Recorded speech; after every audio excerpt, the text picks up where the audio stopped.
Seigneur notre Dieu, c'est le moment où nous voulons écouter ta parole. Je veux que tu puisses m'écarter du chemin, que tu puisses prendre place pour parler à ton peuple. Laisse que cette parole puisse, Seigneur notre Dieu, produire des fruits dignes de la repentance dans nos vies. Nous remettons, Seigneur, ce moment entre tes saintes mains, tout esprit de distraction, tout esprit qui ne confesse pas ton nom. Nous voulons que ces esprits nous quittent au nom de Jésus-Christ. Et nous voulons que toi, Seigneur Jésus-Christ, tu puisses prendre place en ces lieux pour ouvrir nos entendements spirituels afin que nous puissions comprendre ce que tu veux nous communiquer ce matin. Nous nous confions en toi au nom de Jésus-Christ. Amen. Amen. La fois passée, nous avions parlé de l'amour de Dieu. Et aujourd'hui, nous allons clôturer pour ça. Nous allons ajouter quelques éléments que nous n'avions pas parlé la fois passée. Amen. Nous avions dit que l'amour de Dieu est une chose importante dans nos vies. Nous avons besoin de cet amour dans nos familles, dans nos foyers, même dans nos mariages, dans nos couples. Nous avons besoin de cet amour pendant tout ce temps que nous sommes encore en vie sur cette terre. Nous avions lu beaucoup de citations de Frère Branham. Frère Branham dit, sans cet amour, tu es nulle part. Et sans cet amour, l'enfer t'attend. Donc l'amour, c'est une chose très importante, malgré que c'est négligé complètement pour ce temps de la fin. Les gens cherchent des mystères, mais la chose principale, ils ont oublié. Tu peux avoir des mystères, tu peux avoir beaucoup de connaissances, mais sans l'amour, tu es nulle part. Amen. Nous avons dit que l'amour n'a pas de commencement, l'amour n'a pas aussi de fin, et l'amour c'est Dieu lui-même, l'amour c'est la personne de Jésus-Christ lui-même. Et personne peut expliquer correctement l'amour dans sa profondeur, parce que l'amour c'est Dieu lui-même. Tu ne peux pas expliquer quelque chose qui n'a pas de commencement et qui n'a pas de fin. Tu ne peux pas expliquer quelque chose qui existe par lui-même. Donc l'amour, c'est la personne de Jésus-Christ lui-même dans l'homme. L'amour, c'est le Saint-Esprit. L'amour, c'est Dieu dans l'homme. Et nous avons dit que Dieu n'a pas d'amour, mais il est lui-même cet amour. Nous avons encore dit que quand tu crois la vraie parole de Dieu, automatiquement cet amour vient s'installer en toi. Et aujourd'hui, nous sommes dans le message du temps de la fin. En réalité, ceux qui croient le message du temps de la fin, cet amour doit être en eux. Mais aujourd'hui, beaucoup de ceux qui croient le message n'ont pas cet amour agapao. Ils ont toujours philéo. Pourquoi? Parce qu'il n'y a pas encore de nouvelles naissances. Tu peux avoir des brochures dans tes mains, tu peux avoir beaucoup de connaissances. Tu peux citer des promesses comme tu veux, mais sans cet amour parfait en toi, tu es nulle part. Et William Branham, quand il était parti dans la gloire, l'ange lui a dit que ici c'est l'amour parfait qui va entrer. Donc nous n'allons pas entrer au ciel, mais c'est l'amour qui va entrer, selon l'ange. Et quand cet amour est en toi, tu deviens un avec cet amour. Automatiquement, quand cet amour entre, toi aussi tu entres. Quand tu n'as pas cet amour, tu es nulle part. C'est très dangereux. Et nous avions dit que nous avons deux sortes de l'amour. Nous avons philéo et nous avons agapao. Donc nous avons deux sortes d'amour. Nous avons philéo et nous avons agapao. Nous avions dit que cet amour philéo, ça vient à nous quand nous naissons. Tous les bébés qui sont dans ce monde, ils ont cet amour en eux. Même des grands, des papas, des mamans, des pasteurs, des frères, beaucoup ont encore cet amour en eux. Cet amour, c'est l'amour que nous avons avec nos enfants, avec nos femmes, avec nos maris. Cet amour a des conditions. Cet amour, il y a un si devant. C'est-à-dire, si tu me fais du bien, moi aussi je te fais du bien. Tu m'injuries, moi aussi je t'injurie. Tu ne m'aimes pas, moi aussi je ne t'aime pas. Avec cet amour. Cet amour est sans pardon. Cet amour est accompagné de la haine. Et nous avons dit que cet amour philéo, c'est l'amour du diable. Et cet amour, même les femelles de chanvre, ils ont ça. Cet amour, même des crocodiles, des ngando, des éléphants, des lions, des serpents, ils ont cet amour. Des pédés, ils ont cet amour. Philéo. C'est l'amour de Satan. Et quand il y a cet amour, tu es encore ennemi de Dieu. Avec cet amour, pas d'enlèvement, mais tu es prêt à aller en enfer. Alors, pour se débarrasser de cet amour, nous avons dit qu'il faut la nouvelle naissance. Tu nais de nouveau, l'ancienne naissance tombe et l'amour agapao vient remplacer l'amour philéo. Quand tu es né de nouveau, l'amour philéo est détruit et l'amour agapao a pris place en toi. Et nous avions dit que cet amour agapao, c'est l'amour de Dieu lui-même.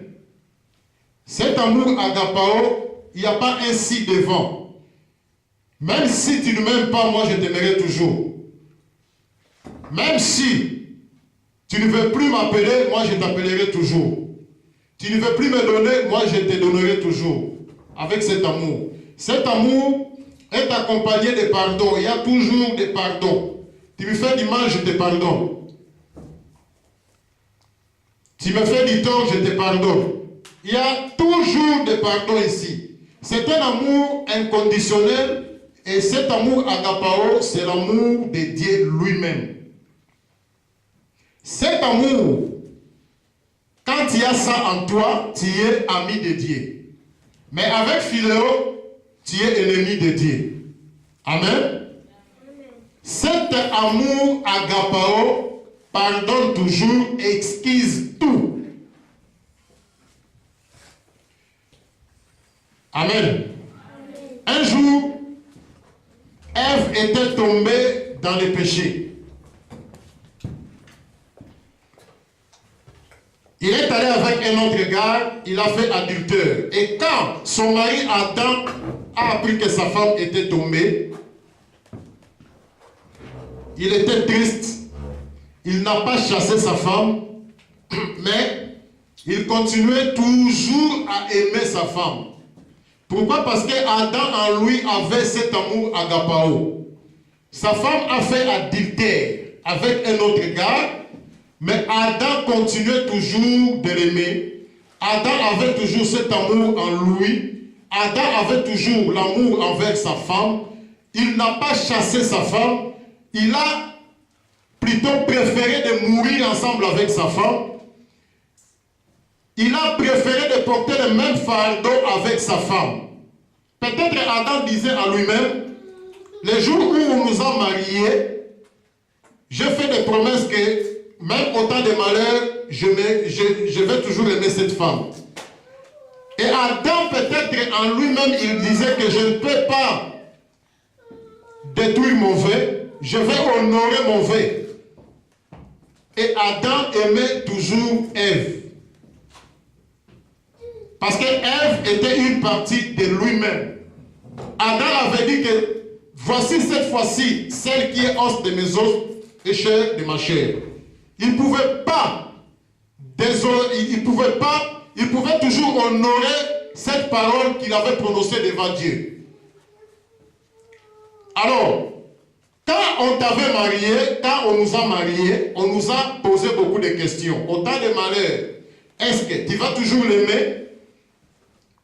Nous avions répondu que chacun de nous avait répondu que je l'aimerai toujours. que ce soit la sœur ou les frères. Au temps de malheur, est-ce que tu vas toujours aimer? Oui, je l'aimerai toujours. Mais quand le temps de malheur est venu dans votre foyer, qu'est-ce que vous avez fait? Le temps de malheur, ça peut être des discussions. Le temps de malheur, ça peut être l'adultère, la sœur a déconné ou le frère a déconné. Tu avais dit que même au temps de malheur, je l'aimerai toujours. Le temps de malheur peut être la faiblesse sexuelle. Le temps de malheur peut être la maladie. Tu avais dit que je l'aimerai toujours. Tu as prononcé cette parole devant le pasteur et devant les bien-aimés qui étaient dans l'église ce jour-là. Et tu as prononcé cette parole devant l'Éternel des armées. Alors, quand le temps de malheur est venu, qu'est-ce que tu as fait à ton mari? Qu'est-ce que tu as fait à ta femme? Peut-être c'était une occasion pour toi de chercher une autre femme. Peut-être c'était une occasion pour toi de chercher un autre mari. Mais tu as oublié que tu avais dit que même au temps de malheur, je l'aimerai toujours. Cela prouve que tu es encore ici dans cet amour filéo. Et nous avions dit que l'amour n'a pas de commencement et l'amour n'a pas de fin. C'est ce que fait ici dans le parent rédempteur, paragraphe 46. Il dit, la haine a eu un commencement. Elle doit donc avoir une fin. L'amour n'a pas eu de commencement, donc il n'a pas de fin. Amen. Donc, l'amour n'a pas de commencement, l'amour n'a pas aussi de fin.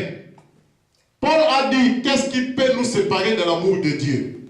C'est l'adultère, c'est les discussions. Il n'y a rien qui peut nous séparer de l'amour de Dieu. Quand cet amour est en toi, c'est sans fin. Alors quand ta femme ou ton mari a fait une erreur, cet amour a pris fin en toi, tu l'as chassé, cela prouve que tu ne l'as jamais aimé. Si tu as aimé ta femme ou tu as aimé ton mari, cet amour en toi n'aura pas de fin. Si cet amour a pris fin, cela prouve que tu ne l'as jamais aimé. L'amour n'a pas de commencement et l'amour n'a pas aussi de fin. Adam avait le vrai amour en lui. Quand sa femme est tombée en adultère, il a toujours continué à aimer sa femme et il a porté le même fardeau avec sa femme. Voilà le vrai amour. Et Frère Branham dit, si tu attrapes ta femme au lit avec un autre gars, la première des choses qui va s'élever en toi, si tu as cet amour, tu auras pitié de ces âmes qui se perdent. Tu auras pitié de ta femme ou tu auras pitié de ton mari. Avec cet amour. Mais si tu as cet amour filéo, tu vas tuer soit sa femme, tu vas tuer soit les gars. Avec cet amour filéo. Nous voulons seulement que Dieu nous pardonne. Mais nous ne voulons pas pardonner. Il y a une émission qui passe à la télé, pas à la télé, mais à l'internet, Vérité en face. Et là-bas, les sœurs et les frères, ils sont en train de propager de mauvaises nouvelles pour leurs maris ou pour leurs femmes. Quand ton mari a fait quelque chose de faux, quand ta femme a fait une erreur, va la chercher, va les trouver. Arrangez entre vous deux. Il ne faut pas passer à l'internet, il ne faut pas passer à la télé. Là, tu es en train de détruire complètement. Et c'est l'œuvre de Satan. Et cet homme-là, de l'émission de la vérité en face, il est en train de servir le diable sans le savoir. Si réellement tu as aimé ta femme, si réellement tu as aimé ton mari, si réellement tu as aimé ce pasteur, si réellement tu as aimé ton frère ou ta soeur, quand il fait une erreur, tu vas le couvrir. C'est ce qui se passe dans nos familles. Quand mon petit frère ou mon papa ou ma petite soeur du sang, quand elle a fait une erreur, on est là pour couvrir. Parce que si nous ne couvrons pas ça, c'est la honte de la famille. Et si toi, tu ne couvres pas les fautes de frère ou de soeur, ou de ton mari, c'est la faute, c'est la honte du foyer, c'est la honte de la famille et c'est la honte de l'église. Amen. Donc, avec cet amour agapao, il y a toujours le pardon. Et Adam n'a pas chassé sa femme. Adam était toujours avec sa femme malgré qu'elle était tombée avec un autre gars. Et quand Dieu a vu cet amour, j'avais dit que Adam, il voulait toujours honorer son vœu du mariage. Adam n'a pas chassé sa femme. Et quand on nous marie, nous avons des promesses à faire. La sœur doit prononcer quelques paroles et le frère aussi va prononcer quelques paroles. Et souvent, après 6 mois, après 1 année, après 10 ans, on oublie tout. On oublie tout ce que nous avions prononcé à l'église devant l'Éternel. Je vais vous rappeler, peut-être que vous avez oublié. Quand on vous a marié, le pasteur vous a posé beaucoup de questions. Parmi ces questions, je vais lui faire maintenant les noces de l'agneau, paragraphe 55 à 56. Et Frère Branham dit, pour un mariage correct, vous devez répéter ces paroles. Si vous n'aviez pas répété ces paroles dans votre mariage, cela prouve que votre mariage n'est pas correct devant Dieu. C'est ce que Frère Branham dit ici. Il dit,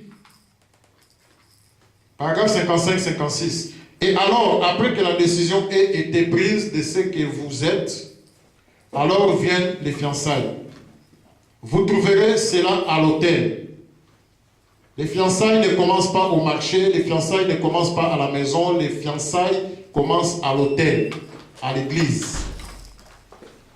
Vous devez prendre un engagement avant que cette union puisse être possible. Et puis la chose suivante, ce sont les promesses qui sont faites. Il doit y avoir ces promesses faites l'un l'autre. C'est ainsi que vous faites la promesse. Frère Branham dit, c'est ainsi que vous faites la promesse. Donc si vous n'avez pas fait ces promesses, selon William Marion Branham, votre mariage est incorrect devant Dieu. Frère Branham dit, c'est ainsi que vous faites la promesse. Ne fabriquez pas de promesses. Oh bébé, je t'aimerai.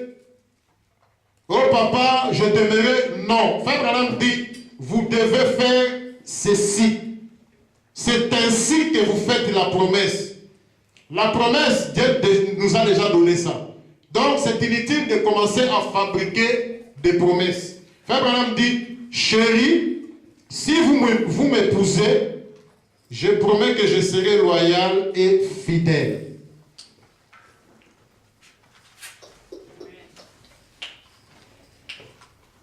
Ça, c'est l'homme qui parle.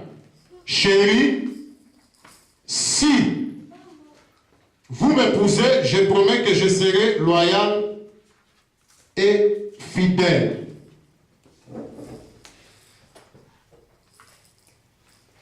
Je n'aurai aucun regard sur une autre femme.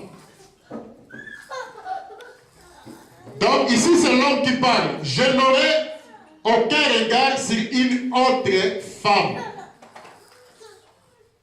Et aujourd'hui, si tu commences à regarder d'autres femmes, cela prouve que tu n'obéis pas à ton vœu. Tu ne respectes pas le vœu que tu as fait. Tu avais dit que je n'aurai aucun regard sur une autre femme.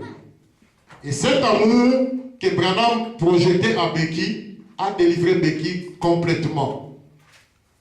Cet amour que Branham avait a fait descendre Dieu dans leur foyer et Dieu a délivré Becky. Dieu a donné la solution. Amen. N'importe quel problème que nous avons dans nos foyers, si réellement nous avons l'amour l'un l'autre, Dieu est obligé de descendre pour donner la solution. La solution, ce n'est pas aller faire l'émission à Congo Mikili pour critiquer ta femme. Ce n'est pas aller faire l'émission en vérité en face pour critiquer ton mari.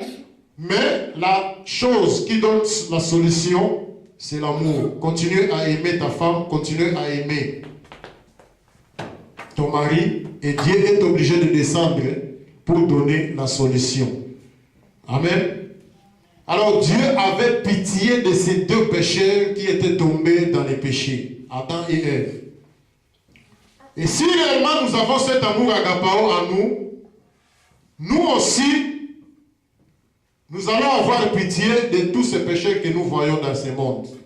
Des musiciens, des pécheurs qui sont dans des boîtes de nuit, ceux qui sont dans les bars, dans les cigarettes, dans la prostitution, ainsi de suite. Nous allons avoir pitié de ces gens-là. Nous allons prier pour eux et nous allons même aller les présenter la parole de Dieu.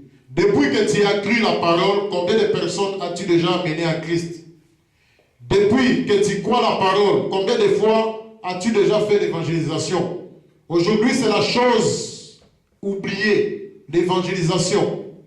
Alors que c'est la parole. Nous ne sommes pas des catholiques, parce que les catholiques ne font pas d'évangélisation. Ils ne parlent pas de Dieu. Nous sommes dans les messages du temps de la fin. L'évangélisation, c'est pour nous. Nous avons reçu gratuitement, nous allons donner aussi gratuitement. Pendant que nous avons la vérité, il y en a qui sont dans la fausseté, il y en a qui sont dans la prostitution, il y en a qui sont encore dans les mondes, il y en a qui sont dans les bars, il y en a qui sont dans les fétiches. C'est notre devoir d'aller les trouver et les présenter la parole de Dieu. Peut-être, aujourd'hui toi tu crois, peut-être il y avait un frère quelque part qui a prié pour toi. Et toi aussi, tu dois faire la même chose pour ceux qui sont encore dans le monde, pour ceux qui ne sont pas encore dans la parole.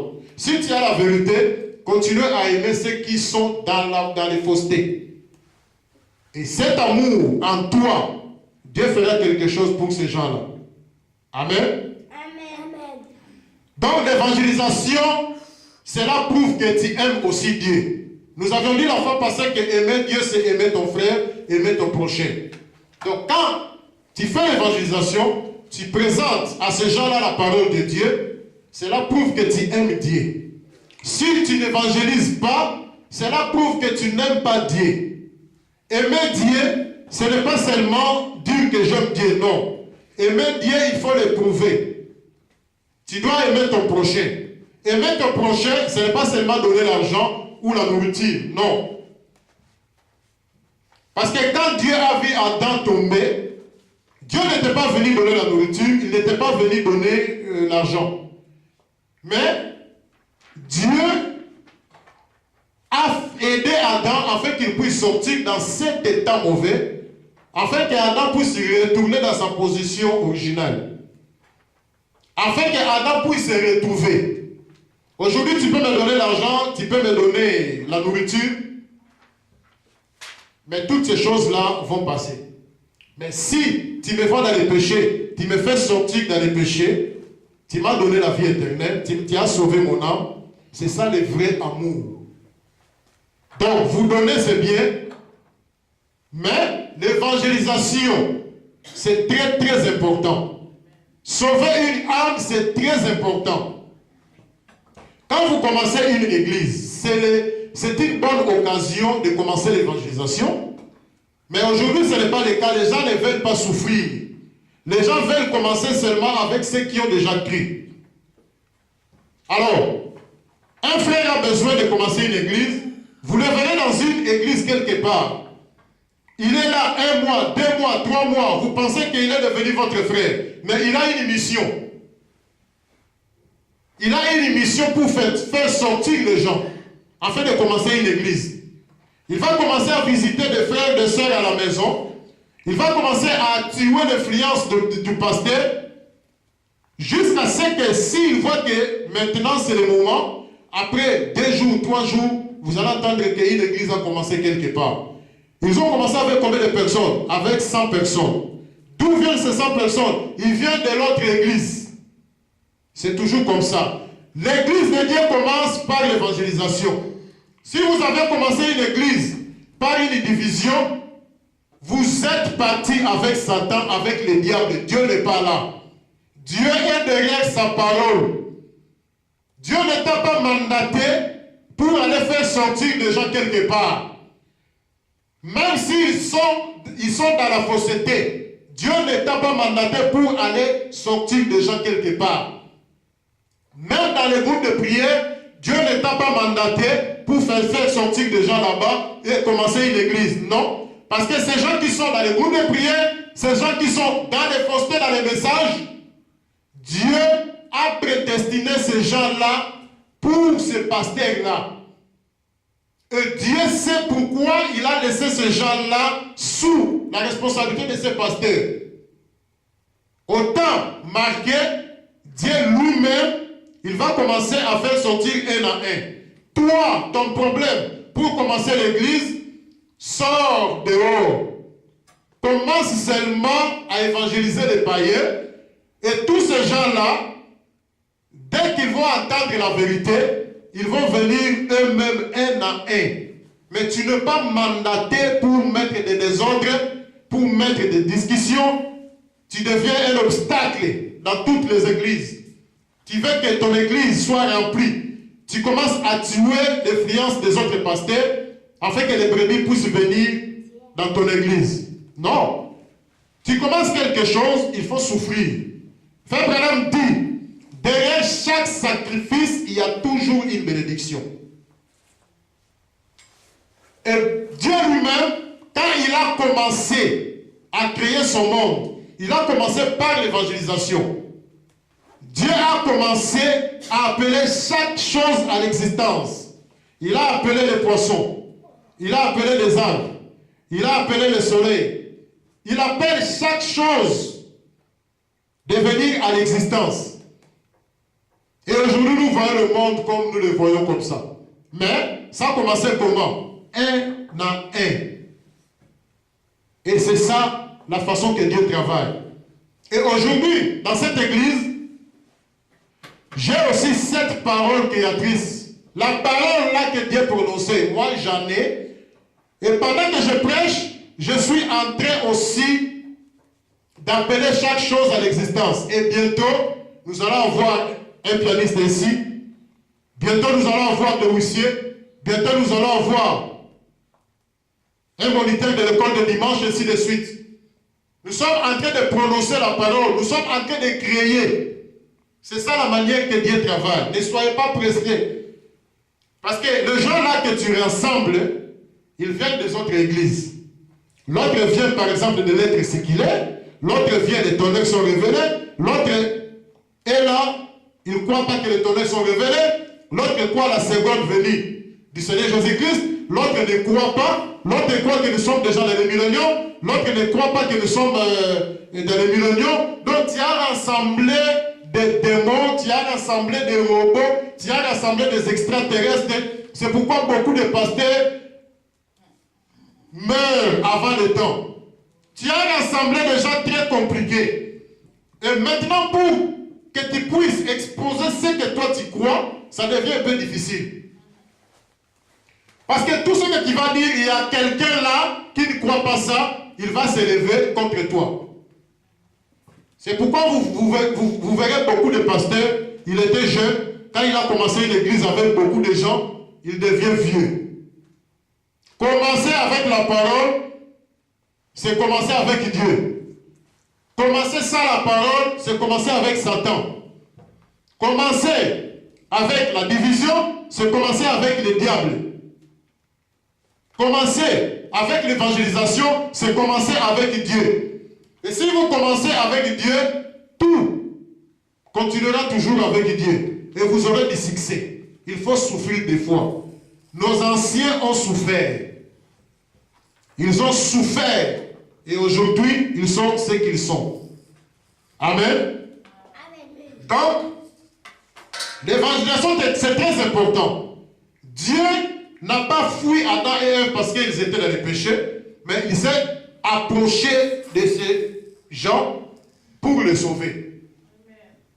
N'abandonnons pas de pécheurs, ne soyez pas toujours avec des frères. Des fois, tu peux aussi visiter quelqu'un qui ne croit pas comme toi, et là-bas tu es en mission. Amen. Mais il faut faire attention parce que Frère Branham dit dans l'influence de notre, si ton influence, tu ne peux pas l'influencer, c'est lui qui va t'influencer. Mais si tu vas avec l'amour de Dieu, Dieu est avec toi, tu vas influencer cet homme. Amen.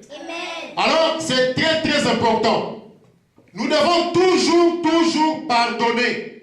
Jésus à la croix, on l'a frappé, on l'a cloué. Il était blessé partout. On a même arraché ses barbes par force. C'était vraiment une douleur terrible. Et à la fin, les diables regardaient. Qu'est-ce que Jésus va dire? Il va maudire. Jésus à la fin, il dit, Père, pardonne-les. Aujourd'hui, c'est rare. Quelqu'un te fait du tort, tu sautes sur lui. Quelqu'un te fait du tort, tu es mon ennemi. Quelqu'un te fait du tort, tu le maudis. Tu commences à propager partout. Oh, ce frère-là, c'est un corbeau. Ce frère-là, il est comme ça. La Bible dit, ayons les sentiments qui étaient en Jésus-Christ. Si tu as cet amour agapao en toi, tu vas toujours pardonner. Même si on crache sur toi, tu vas toujours pardonner. Si Jésus a pardonné, nous devons aussi pardonner. Dans notre Père qui est aux cieux, il y a une parole qui dit, pardonne nos offenses comme nous pardonnons aussi à ceux qui nous ont offensés. Donc si toi tu pardonnes, Dieu aussi te pardonne. Tu ne pardonnes pas, Dieu aussi ne pardonne pas. Amen. Amen. Nous devons toujours pardonner, c'est la loi de notre pays. Si tu ne pardonnes pas, tu n'es pas dans le message de l'heure. Tu es peut-être kimbanguiste, ou catholique, ou protestant. Parce que nous, dans le message, dans notre pays qui est le message, il y a une loi, c'est le pardon. Nous devons toujours pardonner. Amen. Quelqu'un te frappe ici à la joue gauche, tu donnes aussi la joue droite. Quelqu'un fait une erreur, tu couvres ça. C'est très important. Si réellement nous sommes ici. Mais si nous sommes ici, c'est le contraire. Même les ministres de Dieu, nous devons avoir l'amour en nous. Vous remarquerez que dans la Bible, dans 1 Corinthiens chapitre 13, 1 Corinthiens chapitre 13, si je ne me trompe pas, Dieu nous parle des dons spirituels. Pardon, 12, 1 Corinthiens 12. Il nous parle des dons spirituels. Et à 1 Corinthiens chapitre 14, Dieu nous parle aussi des dons spirituels. Paul nous parle des dons spirituels. 1 Corinthiens chapitre 12, des dons spirituels. 1 Corinthiens chapitre 14, Paul nous parle aussi des dons spirituels. Mais ici au milieu, 1 Corinthiens chapitre 13, là-bas Paul nous parle de ministère. Il nous parle de ministère. Donc, le ministère est au milieu. Ici, c'est le don spirituel. Alors, ici, c'est le don spirituel. Ici, c'est le don spirituel et l'amour au milieu. Donc, tous les dons, que ce soit parler en langue, prophétie, les ministères, tous les dons doivent être dirigés par l'amour de Dieu. Au cas contraire, alors, les ministres aussi doivent avoir en eux cet amour agapao. Avant même d'être derrière la chair, alors, nous les ministres, nous devons avoir cet amour. Quand il y a cet amour en toi, tu vas prier pour les brebis, tu vas prier pour les pécheurs, tu vas prier pour d'autres églises. Il n'y a pas de barrière. Oh non, là-bas, ils sont dans la fausseté. Oh non, là-bas. Nous ne devons pas avoir de barrières. Frère Branham dit ceci. Je ne sais pas si je vais trouver cette citation. Frère Branham dit que la dénomination sépare les frères. Frère Branham était toujours contre les dénominations. Il dit ici dans Pourquoi nous ne sommes pas une dénomination, paragraphe 18, il dit nous n'avons donc pas de dénomination parce que je pense que les dénominations séparent les frères. Dieu était toujours contre la dénomination. Et si dans votre église, votre pasteur vous dit chaque fois de ne plus aller là-bas, de ne plus aller là-bas, vous êtes déjà tombé dans la dénomination. Oh non, Rouge-Gorge, il est en train de faire une convention là-bas, il ne faut pas aller, c'est très dangereux. Vous êtes déjà dans une dénomination, il ne faut pas écrire à l'extérieur de votre église, il ne faut pas écrire interdénominationnel, enlever inter. C'est une dénomination tout fait. Frère Branham dit, la dénomination sépare les frères, mais l'amour agapao unit les frères. Tu sois dans mon église ou tu ne sois pas ici, tu es mon frère. Je peux aller vous visiter, vous pouvez aller aussi venir nous visiter. Il y avait des frères qui étaient venus ici, des frères qui n'ont pas de barrière. Ils étaient venus ici, mais ils ne sont pas de cette église. Donc, nous ne devons pas séparer de gens. N'allez pas là-bas, n'allez pas là-bas, c'est une dénomination.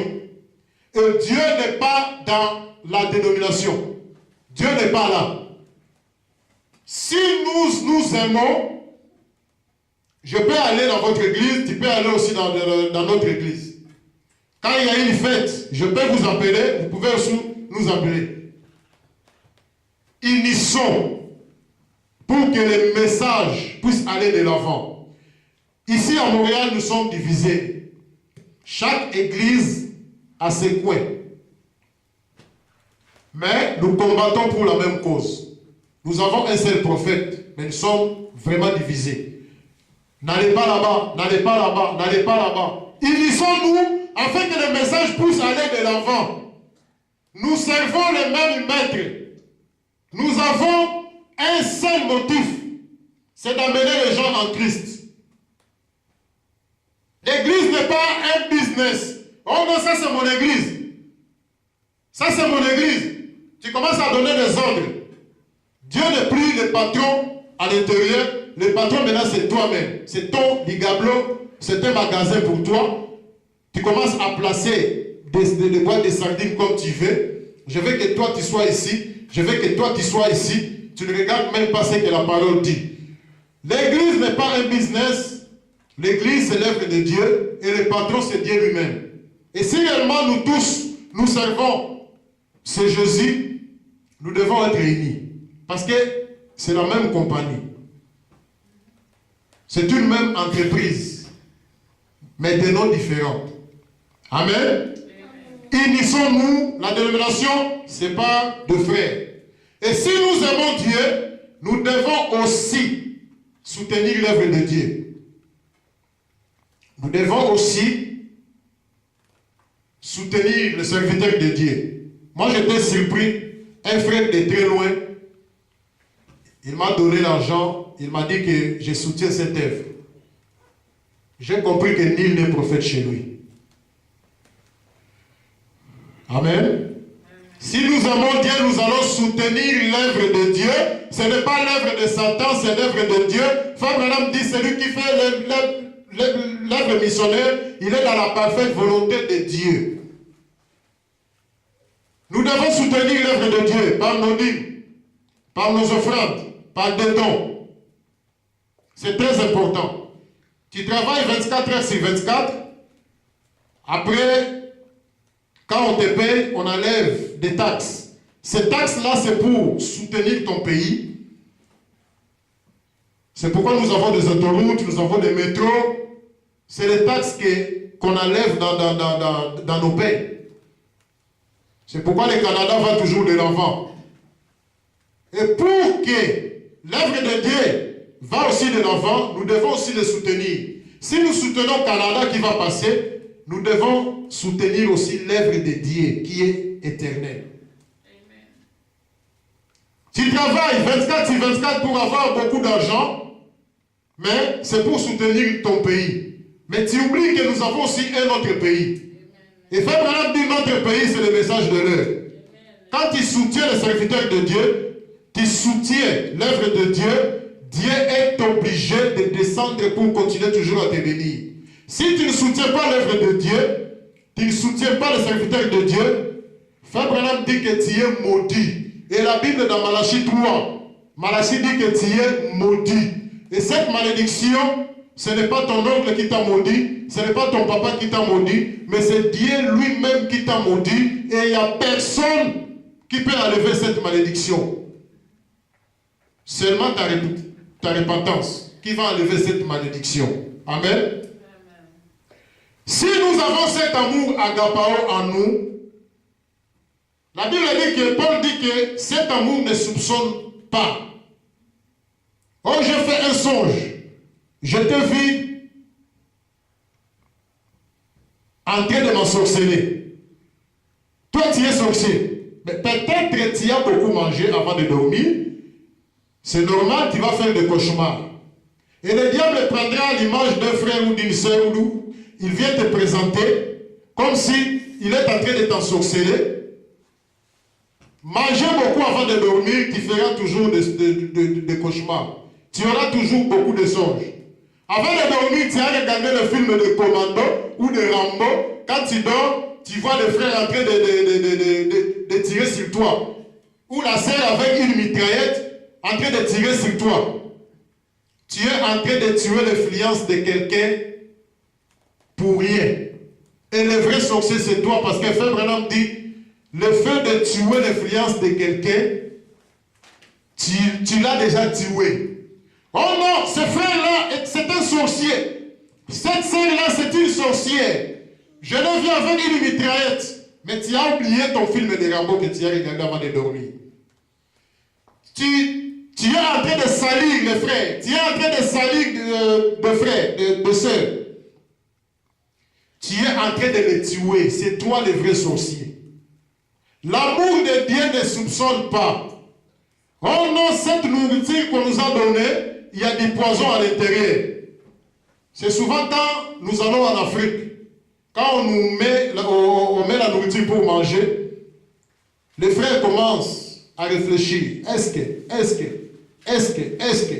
il n'y a pas de poison là-dedans? Est-ce que, le fait seulement de soupçonner, tu n'as pas cet amour qui est ici. Et si tu commences à soupçonner, n'essaye pas de manger, tu vas mourir. Si tu as cet amour, tu ne vas pas soupçonner, tu vas manger. Parce que nous avons une promesse qui nous suit toujours. Jésus a dit que vous allez boire des poisons et cela ne vous ferait rien. Moi j'ai confiance à cette écriture-là, à cette promesse-là. Je boirai des poisons, je ne mourrai pas. Si je meurs, mon temps est arrivé et je vais à la gloire. Mais si mon temps n'est pas encore là, je mange le poison, je suis toujours en vie.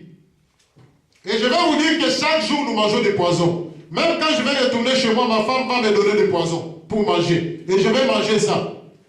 Nous mangeons des poisons chaque jour. Frère Branham dit, la nourriture que nous mangeons ici, c'est du poison. L'air que nous respirons, c'est du poison. L'eau que nous buvons, c'est du poison. Mais Dieu nous protège. Alors si Dieu nous protège, je n'ai pas aussi peur des poisons. Si mon temps est arrivé, je vais mourir. Si mon temps n'est pas là, cette promesse-là de la Bible est sur moi. Je ne mourrai jamais. Un chrétien ne peut pas mourir avec du poison. Si un chrétien meurt avec du poison, cela prouve que son temps est arrivé. Dieu veut les retirer. Ça, c'est correct. Amen. Donc, si tu as cet amour agapao, tu ne peux pas soupçonner quelqu'un, tu ne peux pas soupçonner qu'il y a du poison quelque part, tu ne peux pas soupçonner ton frère ou ta soeur ou ton mari avec cet amour agapao. C'est très, très, très important. Alors, pour terminer, dans chaque génération, Dieu cache son amour dans une personne. Cet amour agapao, dans chaque génération, Dieu le cache dans une personne. Au temps de Noé, Dieu a caché cet amour dans Noé. Et Noé, quand il a commencé à prêcher la parole, il était en train de propager cet amour. Il était en train de distribuer cet amour. À ce temps-là, il y avait beaucoup qui ont refusé cet amour. Nous n'avons pas besoin de cet amour. Nous n'avons pas besoin de toi, Noé. Nous n'avons pas besoin de ton Dieu. Dieu avait caché cet amour à Noé. Noé, il prêchait. Les gens se moquaient. Les gens riaient Noé.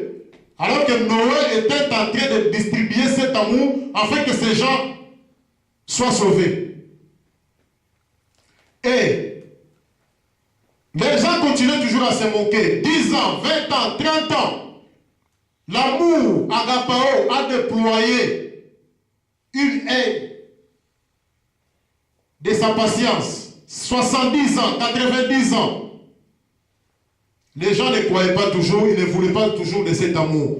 L'amour qui était en Noé a déployé une autre haine de patience pour que ces gens puissent revenir à la repentance, qu'ils puissent entrer dans l'âge afin qu'ils soient sauvés. Les gens se moquaient toujours. Les gens ne voulaient pas toujours de cet amour. Alors, comme cet amour avait ses 2 heures déjà au complet, 120 ans étaient arrivés, l'amour agapao avec ses 2 heures, il était en train de voler. Quand les 120 ans est arrivé, automatiquement cet amour agapao a fermé la porte de l'arche, il s'est envolé, c'est fini. C'était devenu trop tard. Ça c'était au temps de Noé. Au temps de Moïse, Dieu a caché cet amour dans Moïse. Tu crois ce que Moïse dit, automatiquement, cet amour vient en toi. Tu ne seras pas détruit avec Pharaon, tu seras sauvé. Dans notre temps, en 1963, cet amour agapao est descendu sous la forme de nuées de gloire. Et cet amour est entré dans William Marion Branham. Et Branham, quand il prêche son message, il est en train de distribuer cet amour aux gens. Quand Branham proclame son message à la voix du 7e ange, quand il sonnerait de la trompette, il est en train de communiquer cet amour divin dans la vie des gens. Et ceux qui ont cru à tout ce que Branham a dit, ils ont reçu cet amour en eux. Et ceux qui n'ont pas reçu cet amour en eux, ils seront détruits, comme au temps de Noé. Dieu a caché cet amour dans William Marion Branham. Branham, quand il prêche, il est en train de distribuer cet amour. Quand on te donne une brochure, c'est ça l'amour de Dieu. Quand tu écoutes des bandes, tu es en train de recevoir en toi l'amour de Dieu. Branham a distribué cet amour aujourd'hui. Tu crois à ce qu'il a dit, tu es sauvé. Parce que lui-même, il a dit que pour entrer au ciel, il faut l'amour parfait. Si tu as cet amour en toi, c'est-à-dire le message du temps de la fin, le ciel est pour toi. Vous remarquerez que dans la pyramide de Noc, dans la pyramide, on commence avec la foi avec Paul. À la fin, là-bas, c'est l'amour. Avec William Marion Branham. Donc, le message que nous avons reçu aujourd'hui, c'est l'amour parfait. Nous devons nous aimer les uns les autres. Nous sommes à Montréal, nous sommes complètement dispersés, chacun à son coin.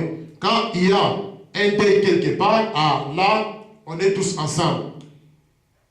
Dès que le deuil se termine, chacun à son coin. On ne s'appelle plus, mais avant, ce n'était pas comme ça.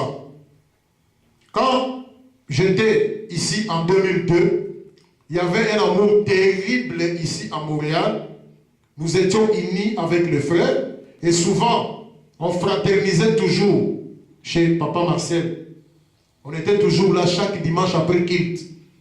Et ces papas-là nous donnaient à manger gratuitement. Des fois, nous dormions là-bas.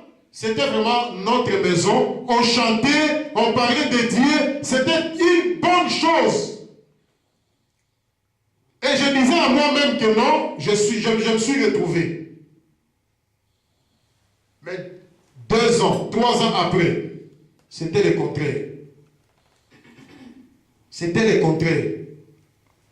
Nous devons retourner au premier amour que nous avions. Sinon, nous sommes en danger ici à Montréal. Nous sommes en danger partout dans le monde. Si les groupes de prière n'ont pas l'amour, c'est normal parce qu'ils n'ont pas reçu le message de William Branham. Mais nous avons reçu le message parfait. Nous avons reçu l'amour parfait qui est le message de William Branham. Nous devons être différents de tous ces gens-là, des musulmans, des Nzambé Malamu, des catholiques, ainsi de suite. Unissons-nous pour que l'œuvre de Dieu puisse aller de l'avant.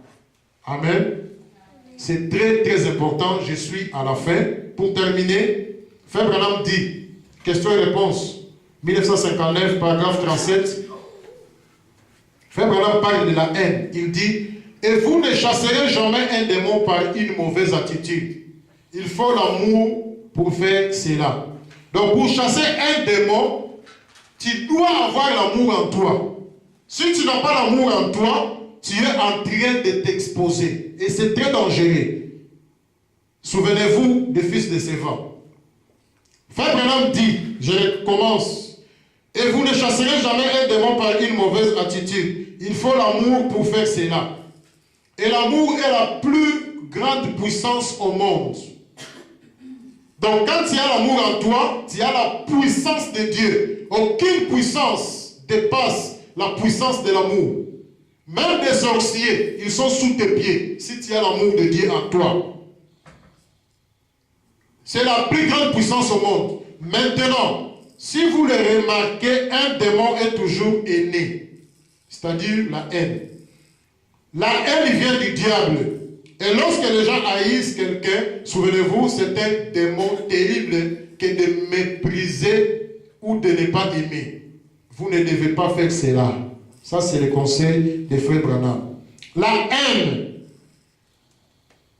Frère Branham dit la haine. C'est un démon terrible. La haine. Il y a des gens qui ont de la haine en eux.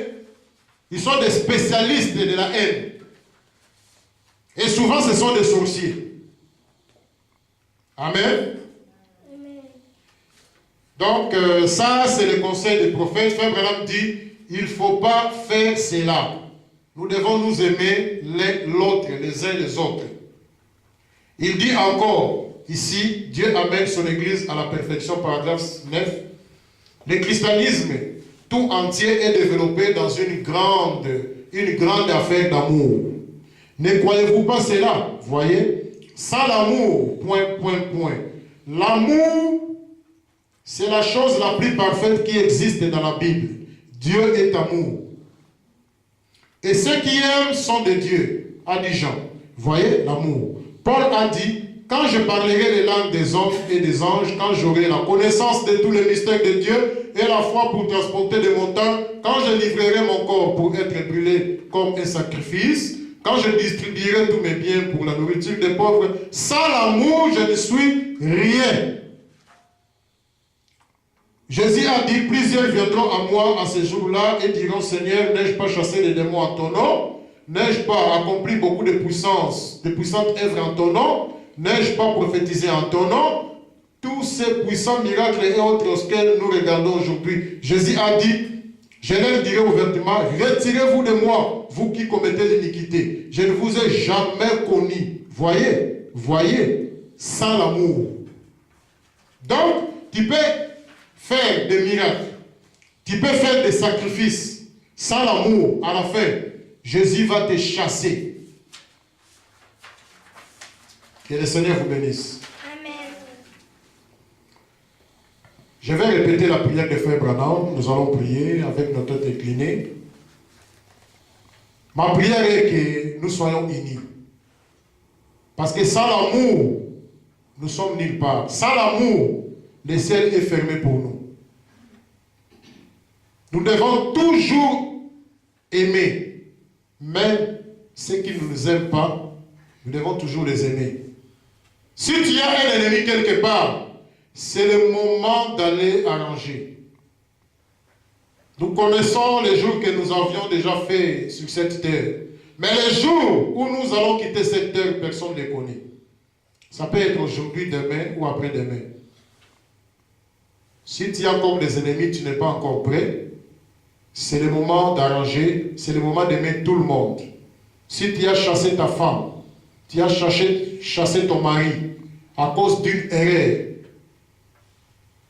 Adam te dira en ce jour-là que sa femme aussi avait fait adultère, mais il avait pardonné.